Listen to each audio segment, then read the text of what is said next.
वळूयात पुढील बातमीकडे। शेतकरी आत्महत्या रोखण्यासाठी सरकार प्रयत्नशील आहे, मंत्री उदय सामंत यांनी ही ग्वाही दिली आहे। तर अशी मदत कोणत्याही सरकारने शेतकऱ्याला केलेली नाही। सदाभाऊ खोत यांच्याकडून सरकारच्या बचावाचा प्रयत्न करण्यात आला। 21,000 कोटीची मदत आतापर्यंत दिली। शंभूराज देसाईंनी शेतकरी मदतीचा दावा केलाय। विधिमंडळाचा दर्जा या सरकारने घालवलाय। नाना पटोलेंनी सरकारवर टीका केली आहे, ते सरकारवर बरसले। शेतकऱ्यांची आत्महत्या होऊ नये यासाठी सरकार प्रयत्नशील आहे। त्याच्यासाठीच अवकाळी पाऊस असेल, सततचा पाऊस असेल, याच्यासाठी आपण नुकसान भरपाई दिलेली आहे। जी तारीख 31 तारीख जी दिलेली आहे जूनची कर्जमाफीची, त्या संदर्भात कर्जमाफी ही देखील आत्महत्या रोखण्यासाठी कारणीभूत ठरणार आहे। त्यामुळे अनेक उपाययोजना शेतकऱ्यांच्या आत्महत्या होऊ नयेत यासाठी शासन करते। 31,000 कोटीपेक्षा जास्त शेतकऱ्यांना मदत देण्याचा निर्णय सरकारने घेतला। बहुतांश रक्कम शेतकऱ्याच्या खात्यावरती जमा झालेली आहे।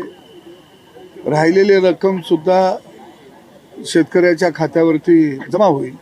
यापूर्वीच्या कोणत्याही सरकारनं वेगवेगळ्या पद्धतीनं मग जमीन खरडून गेलेली असेल, जनावरं मयत झालेली असतील, पिकांचं नुकसान झालेलं असेल, विहीर गाळानं भरलेले असतील, यामध्ये मोठ्या पद्धतीनं मदत देण्याचा प्रयत्न सरकारनं केलेला आहे।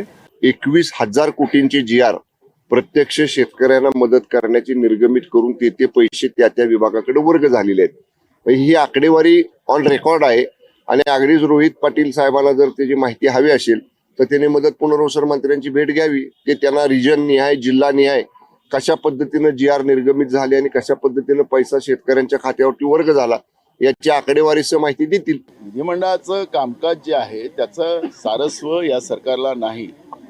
सगळे आपल्या सेटिंगमध्ये लागले राहतात आणि त्याच्यामुळे विधिमंडळाचा जो दर्जा होता महाराष्ट्राचा या सरकारने घालवलेला आहे असं म्हटलं तर वावगं ठरणार।